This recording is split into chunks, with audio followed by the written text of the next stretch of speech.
بالاخره متین برگشت. بله درسته، اوسمتینی که همه منتظرش بوده. آقا خیلی مخلصی، خوش اومدید به این ویدیو. بالاخره من برگشتم، انتظارها رو به پایان رسوند. چقدر منتظر من بودید، راستش بگید خیلی خیلی خوش اومدید. آقا ما دلتنگ همتون بودیم شدید. مولا و چه خبر؟ تو کامنت ها تعریف کنید ببینم این 3 سال چجوری گذروندید. 3 سال بدون متین چجوری گذروندید؟ 3 سال بدون اوستا. وای وای وای. بریم سر اصل مطلب. آقا متین تو چرا اصلا نبودی؟ کجا بودی؟ ای بابا 3 سال چیکار میکنی تو؟ عرضم به خدمت شما اگه بخوام بگم کجا بودم چیکار میکردم، والا مشغول زندگی کردن بودم با بدبختی‌های شدید. البته نباید اینجوری گفت، میگن آره انرژی منفی ندیم، فقط انرژی مثبت دیگه، فقط مثبت.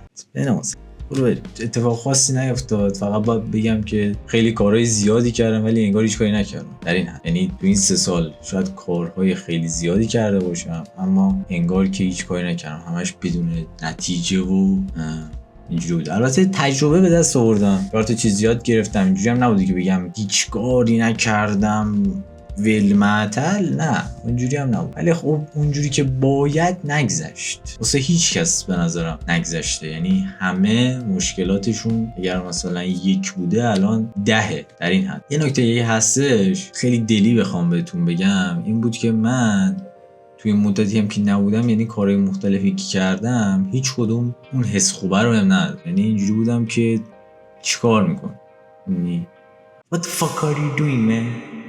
دقیقا این بودم. بله خیلی بامزه. این واقعا همیشه اینجوری بودم که هر کاری هم میخواستم بکنم تهش به یوتیوب فکر میکردم. یعنی میگفتم این کار رو انجام بده، به یوتیوب برس، این کار رو انجام بده، فلان کن، بهمان کن، باز به یوتیوب. در نتیجه این شد که متین بکش بیرون از کار دیگه داداش، ول کن. تو بالاخره میخوای تهش بری یوتیوب، همین اولش برو توی یوتیوب. چه کاریه؟ لقمه رو دور دهن خودت، دور سرت میگن، دور دهن هر چی که هست نچرخون. آقا یه راست بکن تو. آفرین.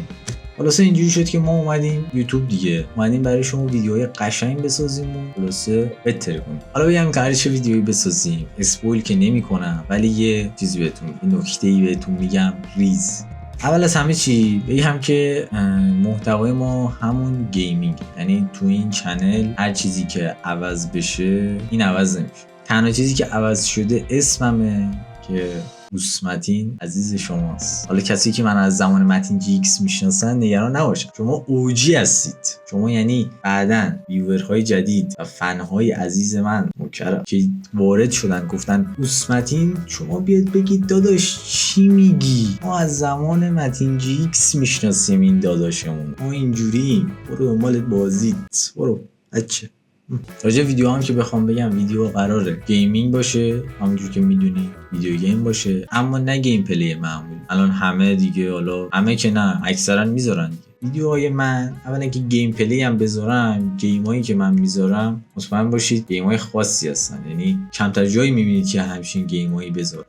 گیمای و نکته دوم که بخوام به شما بگم اینه که ما یه سری گیما داریم که بنده شخصی سازیش میکنم، یه سری آرتا ازش میسازم با داستانهای مختلفش. یه سری وقتا هم این گیمی ترند میشه، گیما رو میذاریم و یه سری شورت ویدیوهای میم شاید از من ببینید.